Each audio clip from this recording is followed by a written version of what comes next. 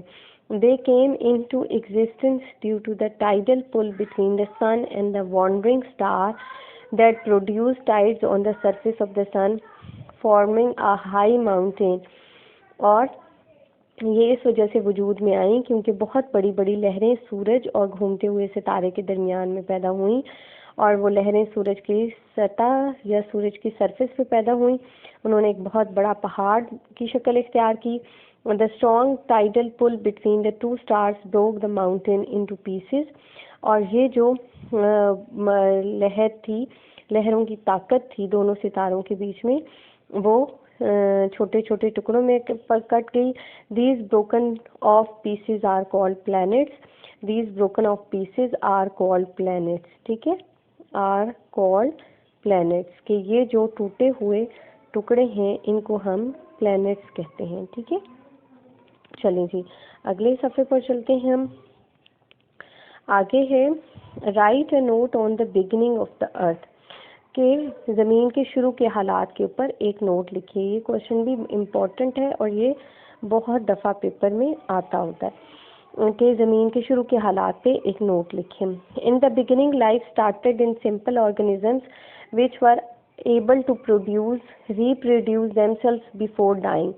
شروع میں زندگی جو تھی وہ اتنے سادہ قسم کے آرگنیزمز یا سادہ جانداروں پر مشتمل تھی جو مرنے سے پہلے صرف اپنے جیسے اور جاندار پیدا کر لیتے تھے. From these humble بگننگز came a stream of life which became more and more complex. ان عاجز سی شروعات سے ایک ایسی زندگی شروع ہوئی. اسٹریم کا ویسے مطلب ندی ہوتا ہے، لیکن یہاں پر ایسی زندگی کا آغاز ہوا جو آہستہ آہستہ بہت پیچیدہ ہوتی چلی گئی.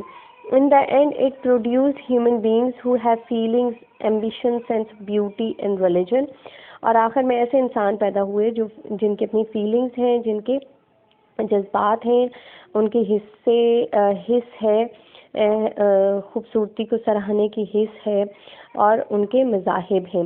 یعنی یہ چیزیں ایسی ہیں جو انسان کو ایک بہت کمپلیکیٹڈ مخلوق بناتی ہیں، پیچیدہ مخلوق بناتی ہے، کیونکہ باقی تمام جاندار جو اس دنیا میں موجود ہیں ظاہر ہے وہ آتے ہیں دنیا میں، کھاتے ہیں پیتے ہیں، اپنی نسل کو آگے بڑھاتے ہیں اور اس کے بعد مر جاتے ہیں. لیکن انسان کی جو لڑائیاں ہیں، ان کے احساسات، جذبات، ان کی ڈٹرمنیشن، ان کی خوبصورتی اور بدصورتی اور ان کے مذاہب کی بنیاد پر ہوتی ہیں، جو کہ ایک بہت مشکل بات ہے. Why there is no life on stars؟ یہ کوشچن بھی پیپر میں بہت دفعہ آتا ہے.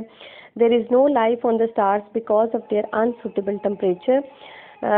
ستاروں کے اوپر بالکل بھی زندگی نہیں ہے. اس کی وجہ یہ ہے کہ وہاں پر unsuitable temperature ہے، کہ وہاں پر جو درجہ حرارت ہے وہ بہت ہی نامناسب ہے. The stars are collection of fire scattered through the space. ستارے اصل میں آگ ہے جو کہ خلا میں ہر طرف پھیلی ہوئی ہے. اسپیس خلا کو کہتے ہیں، اسکیٹرڈ پھیلے ہوئے کو کہتے ہیں، یعنی ہر طرف بکھرے ہوئے ہیں.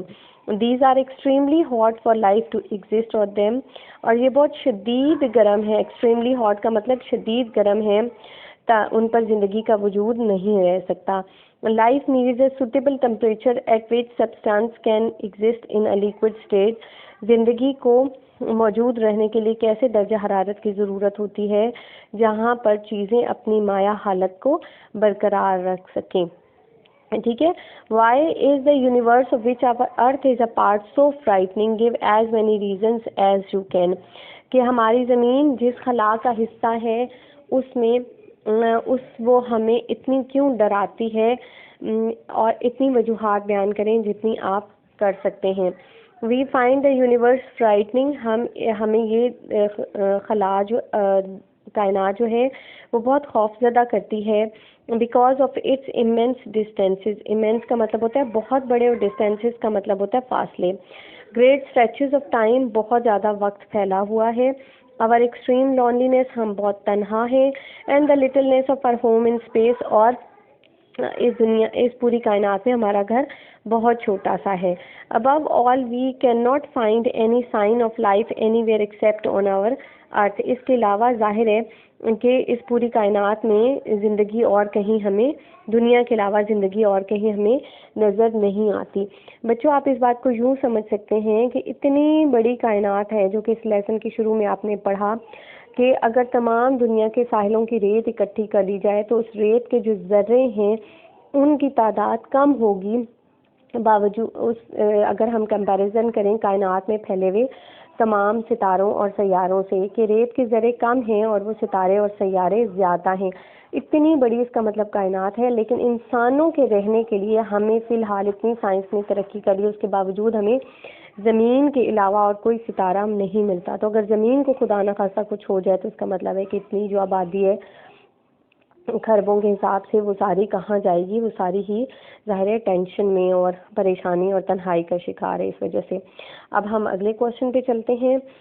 What is the total number of stars in the universe, کی کائنات میں موجود آپ ستاروں کے بتائیں, اندازاً بتائیں کہ کتنے سارے ہو سکتے ہیں. According to sir James Jeans probable total number of stars, probable کا مطلب ہوتا ہے غالباً, ٹھیک ہے, پرابیبل کا کیا مطلب ہوتا ہے غالباً, کہ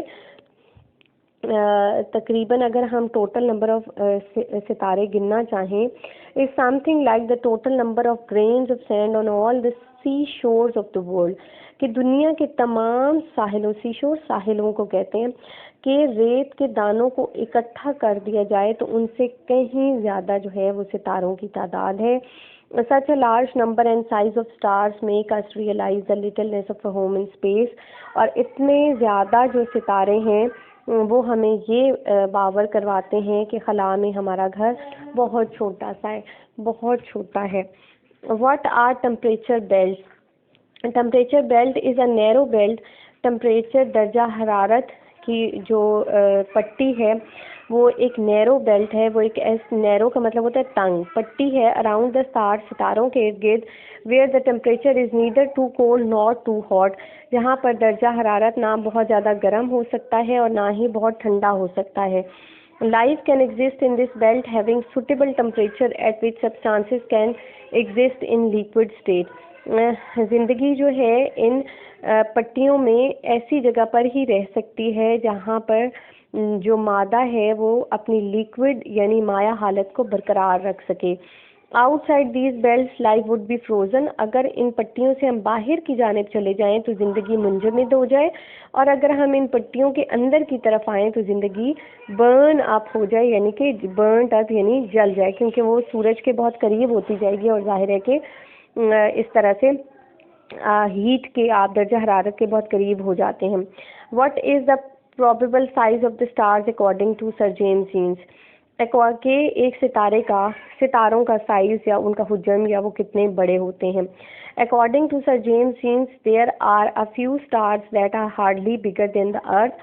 سر جیمز جینس کے مطابق کچھ ہی ستارے ایسے ہیں جو زمین سے بڑے ہیں, but most of them are 100 or 1000 them bigger, یعنی کچھ تھوڑے سے ایسے ہیں جو زمین سے تھوڑے سے بڑے ہیں, ورنہ بہت زیادہ تعداد میں جو ستارے ہیں وہ زمین سے ہزاروں گنا بڑے ہیں. اتنے بڑے ہیں کہ there may be a star that is million times bigger than the earth, کہ ایسا بھی ستارہ ہو سکتے ہیں جو کہ ہماری زمین سے لاکھوں گنا زیادہ بڑے ہوں گے. What is the roughly calculated area within which life is possible? According to rough calculation, all the temperature belts within which life is possible make less than 1,000 million part of the whole of the space. اگر ہم رف سے اعداد و شمار دیکھیں, calculation اعداد و شمار کو کہتے ہیں, تو ایسی ٹمپریچر بیلٹس جہاں پر زندگی وجود میں رہ سکتی ہے وہ لاکھوں کا بھی لاکھوں حصہ ہوتا ہے جس میں زندگی وجود میں آ سکتی ہے یا رہ سکتی ہے. Girls now these are the important question from examination point of view which I did with you. Hopefully آپ کو اس کی سمجھ آ گئی ہوگی. آپ اس کو اپنی نوٹ بکس کے اوپر اتاریں, اپنی جو نوٹ بکس نیچے ہیں ان پہ اتاریں تاکہ آپ اس کو یاد کر سکیں. تھینک یو سو مچ جی, اللہ حافظ.